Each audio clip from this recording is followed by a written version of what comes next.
Сәлеметсіздер ме? Текелі қаласы әкімдігінің қалалық кітапханасы Мұхтар Әуезовтің 125 жылдығына орай Мұхтар Әуезов 20 ғасырдың ұлы жазушысы тақырыбында кітап сөресін ұйымдастырды.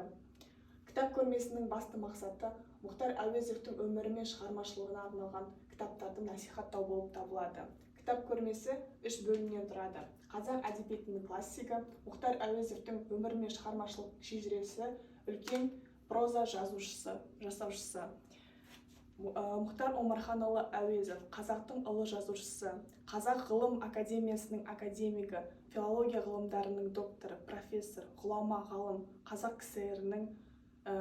КСР-ның еңбек сіңірген ғылым қайраткері. Әуезов трагедияларында сан алуан образдар галереясы бар. Олар өздеріне ғана тән айрықша сөздік сипаттамалармен жазылған. Әуезов қазақ әдеби тілін дамытуға үлкен, мол үлес қосқан реформатор суретші. Ол қазіргі Шығыс Қазақстан облысының Абай ауданындағы Бөрілі деген жерде 1897 жылы 28 қыркүйекте дүниеге келген, шыққан руы Қожа. Мұхтардың атасы Әуез ескіше сауат алып, араб, парсы, орта азиялық түркі әдебиетімен таныс болған. Мұхтар бала кезінен атасының үйретуімен арабша хат таныған болатын. Мұхтардың әкесі Омархан да Әуез де Абай ауылымен іргелес отырып құдалы, досжар адамдар еді. 1908 жылы Семейдегі Камалиддин Хазірет медресесінде оқып, кейін орыс мектебінің дайындық курсына ауысады. 1910 жылы Семей қалалық орыс мектебіне ауысып, 5 кластық училищені бітіреді. Соңғы сыныбында Мұхтар Әуезов дауыл шығармасын ең алғаш жазады. Мұхтар Әуезовтің әлемге әйгілі роман-эпопеясы Абай жолы қазақтың көркем прозасының классикалық деңгейіне жеткізіп, әдебиеттік көркемдік қуат алып келген классикалық жанр. Әуезов өзінің роман-эпопеясында қазақ халқының оның ұлттық дәстүрін барлық қырынан энциклопедиялық деңгейде жан-жақты ашып көрсеткен болатын.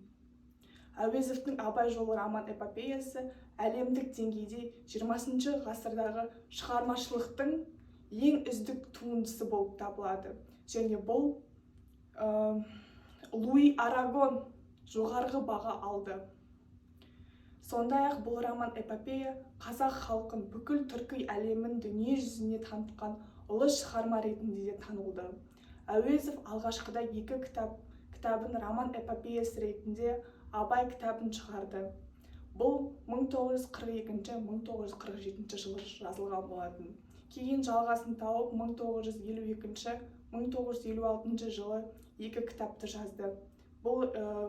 Осы 4 томнан тұратын Абай жолында қазақ қоғамның алуан түрлі топтарымен қамтылып, сан қырлы тұтас галерея жасалды. Әуезов драматургия саласында көп еңбек еткен, 20 ғасырға дейін қазақтың халық әдебиетіне драматургияға өзек болатын мол қазына жиналды. Драматургия Әуезов мұрасының орасан бай саласы, туған әдебиетінің аса құнды асыл қазынасы болып табылады. Оның ішінде Еңлік Кебек, Айман Шолпан, Қарагөз, Түнгі сарын, Абай, Қара қыпшақ қобыланды секілді пьесалар бүгінде тіпті осы жанрдың бүкіл дүниежүзілік дәрежеде классикалық үлгілеріне айналып кетті. Осы байлыққа игерілген қаламгер Мұхтар Омарханұлы Әуезов.